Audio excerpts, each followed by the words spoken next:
Good evening and welcome to Arizona Illustrated for Thursday, October 18th, 2012. I'm Michael Chihak. Tonight we focus on the state Senate race in Legislative District 10 as we continue our coverage of the election campaign with this Your Vote 2012 Legislative Forum.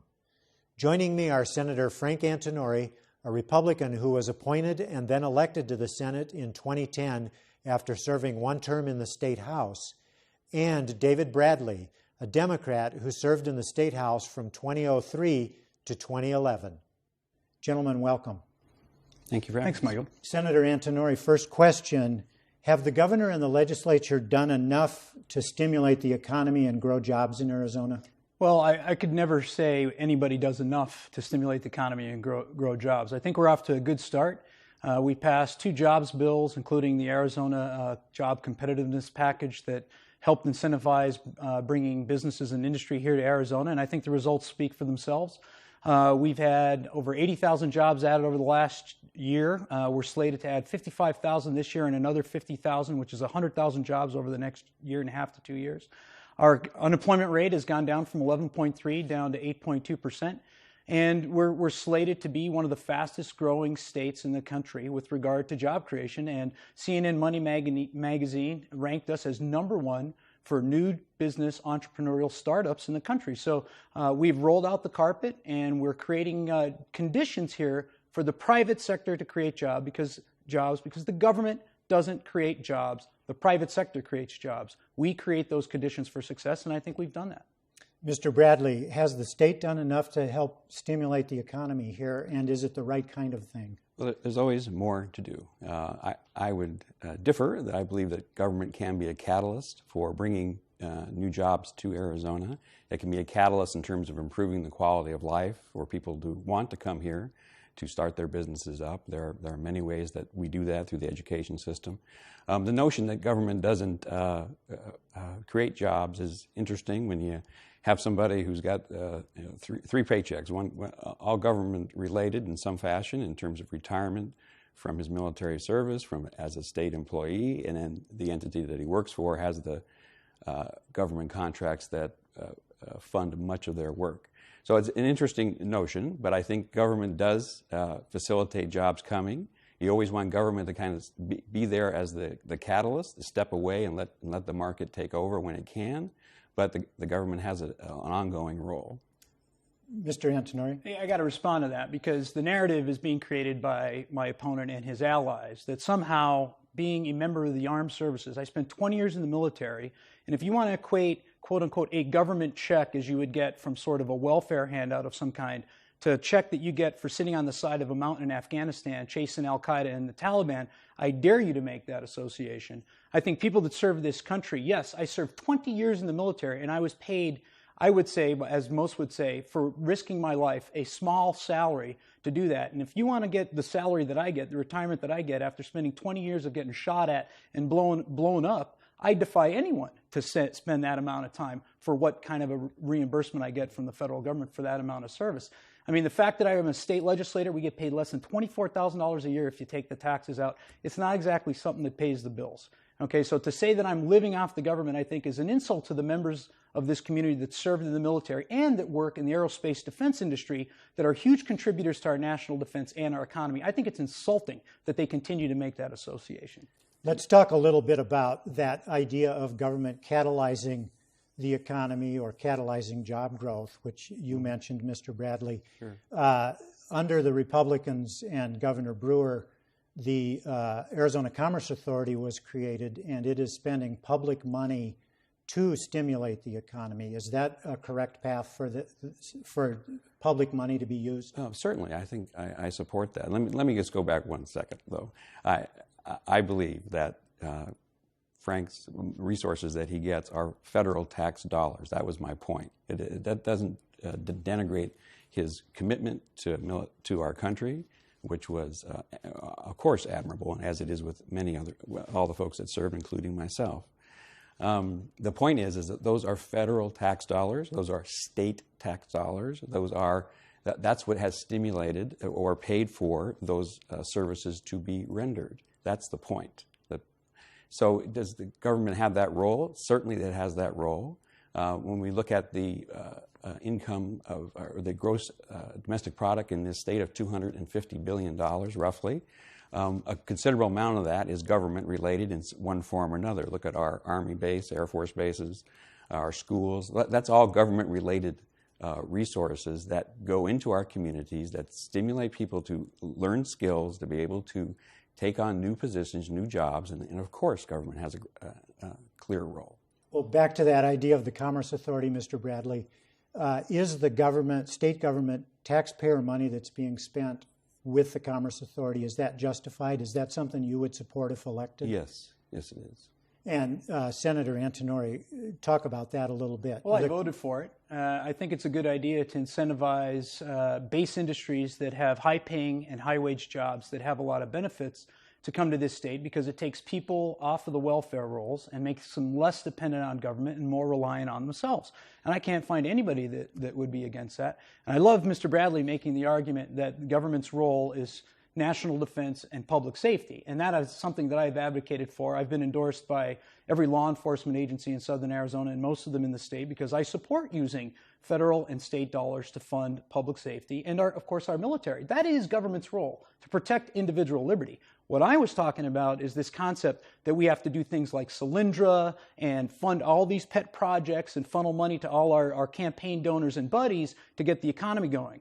I don't have any problem with government jobs that are public safety and constitutionally mandated and related. I think everybody would agree with that. I have a heartburn with creating winners and losers, and most of the time when the government does that, they pick losers, as was brought out in the presidential debate.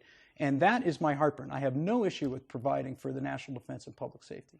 In the realm of economic stimulation, Senator, many business leaders in surveys say that their top two needs from government are a good transportation system and a good education system to keep workers moving into the pool and for their employees to be able to send their children to school. Yet in Arizona, lower taxes were put ahead of both transportation needs and education needs. Is that the correct priority? I don't think that's correct, Michael. I think your summation of that is wrong. We had a budget deficit that was basically brought on by fiscally irresponsible members of the Democratic Party and fiscally irresponsible enablers from the Republican Party that voted to bankrupt this state. And we had to make some tough decisions to get the state back in the black. And in order to do that, we had to make some adjustments to funding in every agency across the state in order to get that budget balance and get us on the right path. We are now investing significantly in infrastructure and education as the revenue continues to increase in the state because of those reductions in those punitive taxes and regulations that have stifled business. We are now approaching $9 billion in revenue. When my opponent left the legislature, state revenue had dropped to $6.5 billion. When I passed and voted for those bills that created the economic stimulus, our economy took off, and now we're coming up on $9 billion in revenue. And as that money comes in, we are strategically reinvesting it in education and infrastructure. And we'll return to the specifics of the budget in a minute or two, but Mr. Bradley, your response to that? Transportation, education needs, second and third place behind taxes? Right, it doesn't make a lot of sense to me. You have to look again longitudinally at this state for people that have lived here a long time. There have been 20 consecutive years of tax reductions of one form or another through the state legislature. And also to remind that the state budget is really $28 billion some dollars, not the $8 or $9 billion that we have authorized this particular year, because there's other sources of funds. We need to build that infrastructure. And one of the things we had to do when I first got in the legislature was catch up from the many years we were behind in infrastructure. Some of our schools were literally being condemned, and our kids were still going to them. We had to put money into those facilities immediately. The same with our roads and highways. So, yes, I believe that the government is, as a catalyst for job development, has to ensure that we have good roads and good schools, and those things are priorities that I would vote for. So let's look at the state budget. The state, as you pointed out, Senator, is bringing in more revenues. Conditions are beginning to improve. So come next year, the legislature will be looking at perhaps a different picture with the state budget. Mr. Bradley, with a $900 million surplus, including the rainy day fund on hand right now, what should the state budget look like next year? One of the things that should happen is that the rainy day fund should be increased. We should up the limit that we can put money into the rainy day fund for future years. We should double or triple it like other states have done. But we do have we're behind in a lot of areas. The cuts that were made are devastating to individuals. And some of those cuts have to be restored in terms of access to health care and the educational cuts that have been incurred over the last few years. So a lot of that money is probably going to have to go there. The irony is that the reason that there is any kind of surplus was the 1 cent sales tax, which many of the Republican Party opposed. And without that 1 cent sales tax, there would be absolutely no money in that fund. And that's why we need to increase that or continue it. But we have a lot to do, and I think there's a lot of priorities that have to be attained and to use that money wisely. Senator Antinori, next year's state budget, what would it look like if you're elected to this seat? Well, Michael, we already have that answer because the legislature did something this year that it has never done before. It passed a budget for FY13, FY14, and FY15. And we've set those guidelines. We did that so that we can see what the impact of this year's budgets and appropriations has on the out years, so that we don't have the yo-yo effect of budgeting that has been going on in this state for the last decade. I mean, Mr. Bradley talks about the largest sales tax increase in the state's history. Actually, we're the second highest sales tax state in the country now. That could have all been avoided if Mr. Bradley and his colleagues in the legislature had not recklessly violated the state constitution and voted for 2 unbalanced budgets in a row that created a $3 billion deficit and created $2 billion of debt for this state. Now we have to dig out of that hole that all they had to do was free spending back in 2008 when everybody in the world knew that this state was going and this country was going into recession, but they couldn't resist. They increased spending not for just the 2008 and 2009 year, but for 2009 and 2010.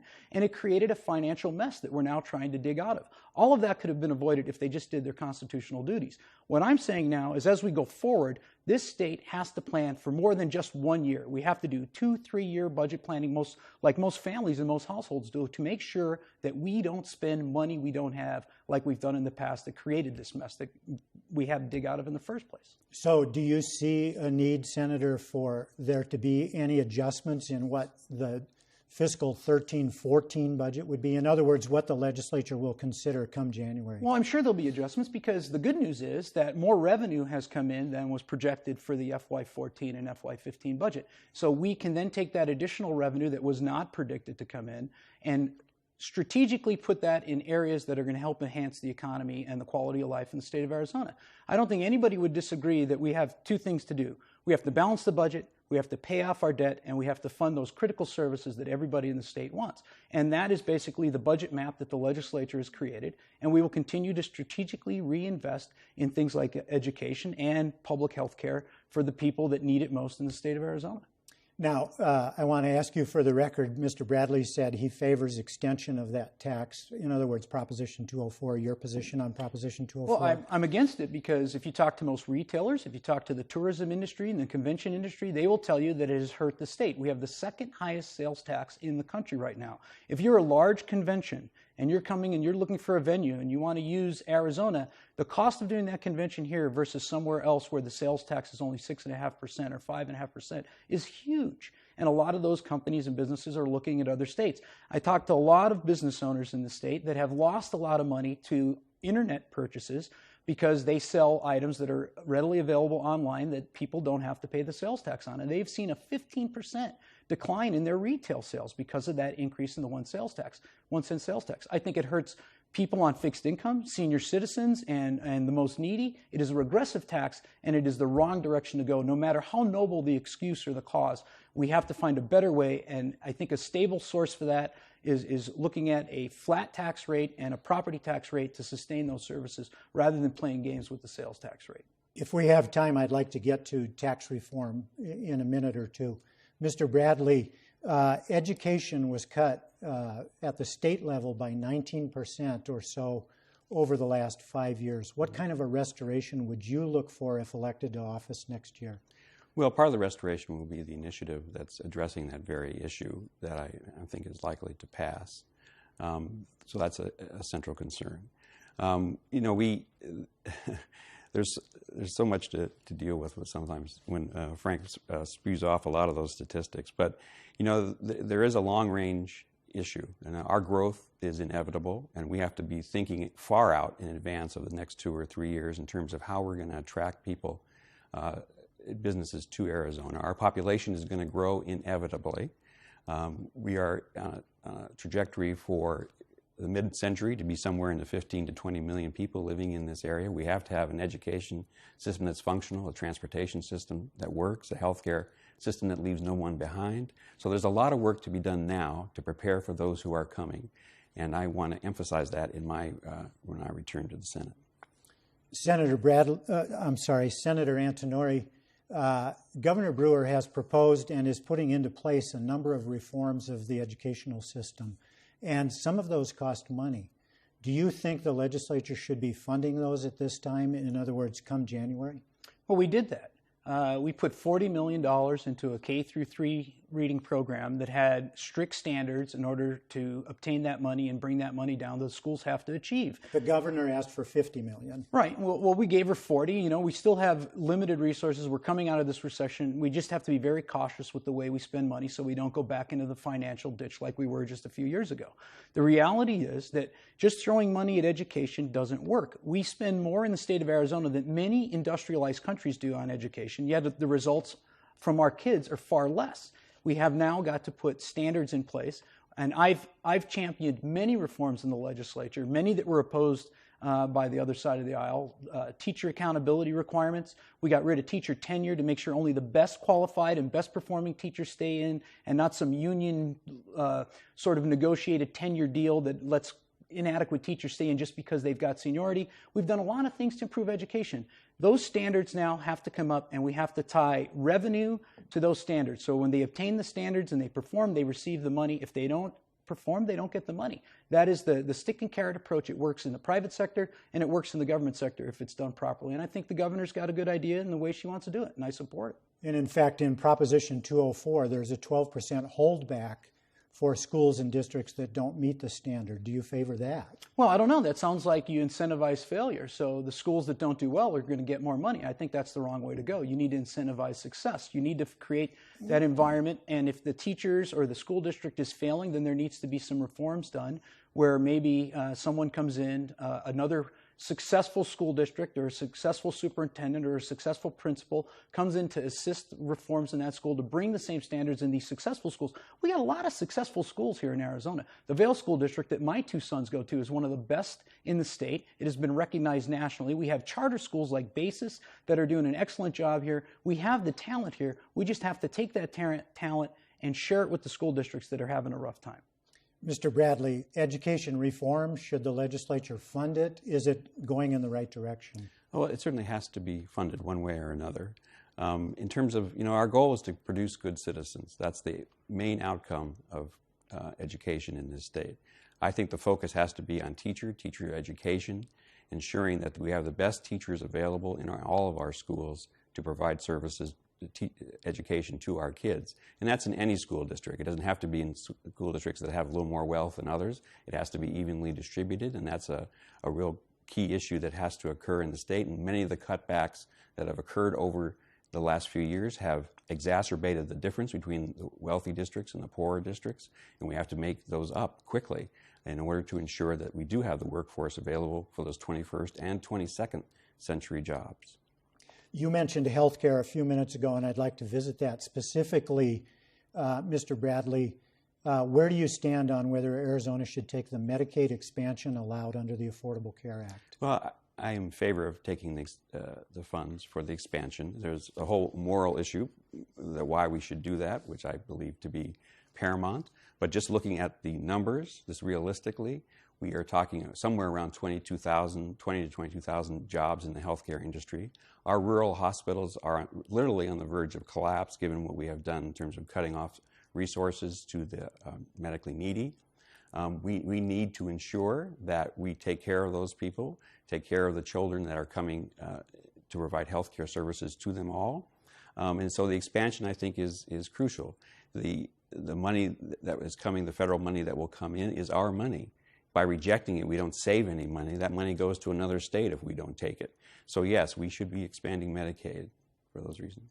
Senator Antinori, expand Medicaid? I find the argument just I think, fiscally reckless. And let me tell you why. When the governor at the time, Janet Napolitano, asked the people to expand Medicaid to 100% of the federal poverty level, and she told them it wouldn't cost them a dime because it was going to be paid for with tobacco money. People say, okay, the evil cigarette companies are going to pay for expanding health care. That lasted for a short period of time because our Medicaid rolls, our access rolls swelled. We had about 450,000 people. Now we're well over 1 million people, probably closer to 1.4 million on access. The state can't afford it. The federal government has a little trick in here. They give you a little bit of money in the first 3 years, and then they taper off, making the states provide more of an assistance to do this Medicaid expansion. The state of Arizona can't afford it. It will bankrupt us, and it will result in significant increases in taxes. I would rather create jobs, and instead of people going on Medicaid and access, have them get a job with an employer that provides them health care coverage. I do not want the federal government coming in here and telling the people of this state how to manage their health care system. It is a clear 10th Amendment right of the state to manage its own health care. We don't need the feds telling us how to do it. So I'm adamantly opposed to bringing and implementing Obamacare in the state of Arizona. It is a huge fiscal mistake that's going to cost the state billions of dollars a year that we don't have, and it's going to limit health care freedom and force people to get health care and delay their access to health care by having to go through a bureaucracy that we just don't need. What would be the method for people getting health care if they can't afford it otherwise, Senator? There was a proposal in the U.S. Congress several years ago when Bill Frist was in the Senate, and they had recommended that we create a risk pool that is funded only to fund people that have a pre-existing condition that have a hard time finding health insurance because of these pre-existing conditions. And I think the president and the Congress, that was part of the nexus for doing Obamacare. But you don't need to screw up health coverage for 85% of the country just to satisfy some problems that we're having with 15% of the people that are underinsured, uninsured, or have a hard time getting insurance. The focus should have been on them and helping those people find ways, alternatives to get cheaper insurance and access to health care, not by upturning 1/6 of the country's economy and implementing a huge bureaucratic, government regulatory, and expensive health care scheme. Mr. Bradley, your response to that? Not once, but 3 times the state has voted to provide health care for people who make less than $11,000 a year. Less than $11,000 a year. 3 times we have approved that. All those votes happened before Mr. Antinori came here. We have an obligation to provide those resources, the medical resources, to those people and to help lift them up out of the situations that they're in. One of the reasons that they are where they are is because of lack of health care.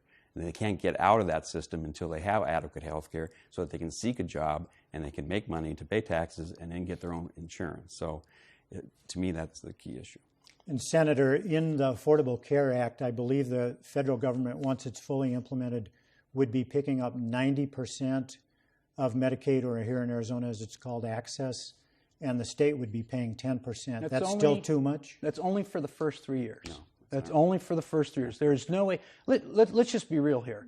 When we say it's our money anyways, we're talking about tax dollars that people pay from the state of Arizona that go to the federal government. And none of that is going to come back in Obamacare. The money that we're going to get to pay for Obamacare is going to come from the Chinese. We are borrowing 42 cents on every dollar. We are committing generational theft. We are stealing from my kids and my yet-to-be-born grandkids to pay for programs for people today. And I think it's irresponsible of us to do that and burden future generations just for some touchy-feely, feel-good thing that we can get people back to work and get insurance through their employers or get them a job where they can afford their own insurance. We do not have to have a cradle-to-grave socialized medicine system in this country to provide access to health care. It doesn't need to happen. It is going to bankrupt this country just like it's bankrupted every socialized medicine system that has tried it. They have gone bankrupt, and it is a big mistake, and we need to fight it every step of the way. Let's move on to tax reform, if we may.